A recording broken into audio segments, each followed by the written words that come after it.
ये है talks news network और आप देख रहे हैं पॉलिटॉक्स, राजनीति का कच्चा चिट्ठा। राजस्थान में कांग्रेस में कलह की सुलह और मंत्रिमंडल पुनर्गठन को लेकर लेटेस्ट अपडेट जो निकल रहा है वो ये है कि 28 अगस्त से 3 सितंबर के बीच कभी भी नए मंत्रियों को शपथ दिलाई जा सकती है। 9 सितंबर से राजस्थान विधानसभा का सत्र शुरू होना है। उसको देखते हुए कहा जा रहा है कि सत्र से पहले नए मंत्रियों को भी तैयारी के लिए कम से कम एक हफ्ते का समय तो चाहिए ही। लिहाजा अगस्त के महीने का अंत कांग्रेस की कलह का अंत माना जा रहा है। राजस्थान में कांग्रेस संगठन और सरकार में होने वाला संभावित फेरबदल सभी की सहमति से हो रहा है। इसका प्रमाण ये है कि ना तो गहलोत और ना ही पायलट कैंप की ओर से कोई बयानबाजी हो रही है। प्रदेश प्रभारी अजय माकन पहले ही कह चुके हैं कि इस शांति का श्रेय तो पार्टी के आलाकमान को दिया जाना चाहिए। सरकार और संगठन में होने वाले संभावित फेरबदल में दोनों खेमों, वर्गों, जातियों और क्षेत्रों के हितों संतुलन को ध्यान में रखकर किया जाएगा, क्योंकि किसी को खुश करने के लिए किसी के साथ अत्याचार नहीं किया जा सकता। सूत्रों की माने तो मंत्रिमंडल का शपथ ग्रहण समारोह 28 से 3 सितंबर के बीच कभी भी करवाया जा सकता है। इसमें अगर पंचायत चुनाव को ध्यान में रखा गया तो संभवतः 1 सितंबर के बाद ही शपथ ग्रहण होना तय माना जा रहा है। विधानसभा सत्र को देखते हुए मंत्रियों को विपक्ष के सवालों का जवाब देने के लिए कम से कम 7 दिन का समय तो दिया ही जाएगा, वरना बिना तैयारी के अगर मंत्री विधानसभा सत्र में उतरेंगे तो उनकी और सरकार की फजीहत होना तय माना जा रहा है। अब इसमें भी अगर कुछ गड़बड़ होती है तो शपथ ग्रहण समारोह विधानसभा सत्र के बाद तक टलना तय है, क्योंकि बीच सत्र में मंत्रिमंडल पुनर्गठन करना रणनीति मायने में बिल्कुल भी ठीक नहीं रहेगा। हालांकि इसकी संभावना 1% से ज्यादा नहीं है। सूत्रों की माने तो मंत्रिमंडल पुनर्गठन की बात करें तो सीएम अशोक गहलोत और पूर्व पीसीसी चीफ सचिन पायलट के बीच सहमति होने की खबर है। पायलट खेमे के 4 सिपे सलाहकारों को गहलोत मंत्रिमंडल में जगह दी जाना तय माना जा रहा है। इसके बाद क्षेत्रीय और जातिगरण समीकरण के आधार पर मंत्री बनाए जाने हैं।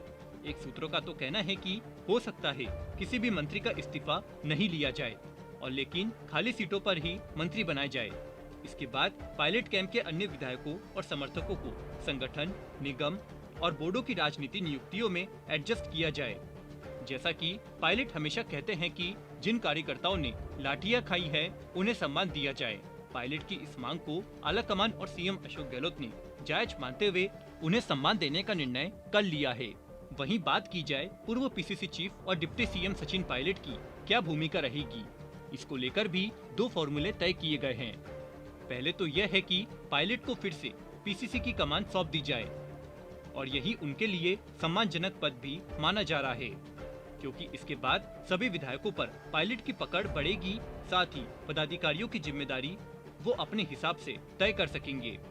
ये फॉर्मूला आलाकमान पंजाब में लागू कर चुका है। काफी कश्मकश के बाद पंजाब में सत्ता और संगठन में तालमेल बैठता दिख रहा है।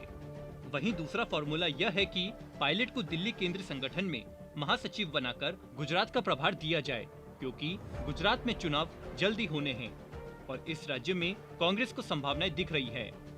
ऐसे हालत में गुजरात में किसी दमदार प्रभारी को भेज आलाकमान अपनी जीत को तय करना चाहता है। सचिन पायलट से जुड़े सूत्रों का कहना है कि अपनी भूमिका तय करने का अधिकार उन्होंने आलाकमान को दे रखा है।